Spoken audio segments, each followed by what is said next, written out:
بعد فأعوذ بالله السميع العليم من الشيطان الرجيم بسم الله الرحمن الرحيم رب اشرح لي صدري ويسر لي أمري واحلل عقدة من لساني يفقهوا قولي رب زدني علما رب زدني علما رب زدني علما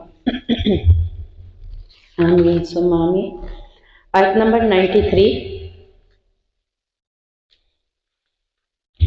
ومن أظلم ممن افترى على الله كذبا أو قال أوحي إلي ولم يوحى إليه شيء ومن قال سأنزل مثل ما أنزل الله ولو ترى إذ الظالمون في غمرات الموت والملائكة باسطوا أيديهم أخرجوا أنفسكم اليوم تجزون عذاب الهون بما كنتم تقولون على الله غير الحق وكنتم عن آياته تستكبرون. اس آیت کا دوسرے حصے میں ہم دیکھتے ہیں وَلَوْ تَرَىٰ إِذِ الظَّالِمُونَ سے، اور کاش آپ ظالموں کو اس حال میں دیکھیں جب وہ موت کی سختیوں میں گرفتار ہوتے ہیں اور فرشتے یہ کہتے ہوئے اپنے ہاتھ پھیلائے ہوتے ہیں کہ نکالو اپنی جانیں، آج تمہیں بدلے میں ذلت کا عذاب دیا جائے گا. ظالم سے مراد یہاں پر ہر ظالم ہے، یعنی ظالموں سے مراد ظالم ہے جو اللہ کے ساتھ شرک کرتا ہے اور دوسری نافرمانی کے کام کرتا ہے. اللہ ان کی موت کا ذکر کرتے ہوئے فرما رہے ہیں کہ موت کی سختیاں یعنی غامرات الموت، موت کی سختیاں ایسی ہوں گی کہ اس میں اللہ رب العزت فرما رہے ہیں کہ فرشتے ان کی طرف اپنی ہاتھوں کو بڑھاتے ہیں، اور جب فرشتے ان کی طرف ہاتھوں کو بڑھاتے ہیں تو کیا کہہ رہے ہوتے ہیں؟ جان نکالنے کے لیے کہ نکالو اپنی جانیں، اس لیے کہ آج تمہیں ذلت کا عذاب دیا جائے گا. آج سے مراد برزخ زندگی ہے، یعنی موت کے ساتھ ہی ایک اور زندگی شروع ہو جاتی ہے جسے برزخی زندگی کہا جاتا ہے. یہ دنیا کی زندگی اور آخرت کی زندگی سے ہٹ کر ہوتی ہے. یہاں اس بات کی دلیل ہے کہ الیوم تجزون عذاب الہون، کہ آج تمہیں بدلے میں ذلت کا عذاب دیا جائے گا. تو مراد کے برزخی زندگی میں عذاب ہوتے ہیں، اور یہ کب ہوتے ہیں؟ قبر کے اندر. اور اگر انسان قبر کے اندر نہ ہو، کسی کو اس درندے نے کھا لیا ہو چیر پھاڑ کر، یا سمندر میں لاش ڈال دی گئی ہو، یا پھر اسے جلا کر راکھ کر دیا گیا ہو، تو کچھ لوگ یہ سمجھتے ہیں کہ جس کو کھا گیا سمندر میں پانی میں چلا گیا اس کے ساتھ برزخی زندگی کا معاملہ نہیں، کیونکہ اس کے تو قبر ہے ہی نہیں اور وہ قبر کے اندر ہے ہی نہیں.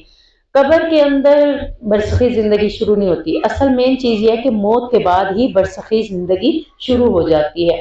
اب اس کا تعلق عذاب کا، برزخی زندگی کا قبر کے اندر مردے کے ساتھ نہیں ہے، مرنے کے بعد ہی شروع ہو جاتا ہے. وہ چاہے لاش کی صورت میں سمندر میں ہو، چاہے وہ درندے کھا گئے ہو، پھر بھی اس کو ایک زندگی ہے. کس طرح کی ہے؟ اس زندگی سے ہٹ کر ہے. یعنی ہم یہ نہیں کہہ سکتے کہ ایسی زندگی ہوگی وہاں جی رہے ہوں گے، بلکہ عذاب محسوس کریں گے. وہ عذاب انہیں دیے جائیں گے اور وہ عذاب کو محسوس بھی کریں گے. تو یہاں ہم دیکھ سکتے ہیں کہ اللہ ان تمام باتوں کے اوپر کیا ہے؟ قادر ہے.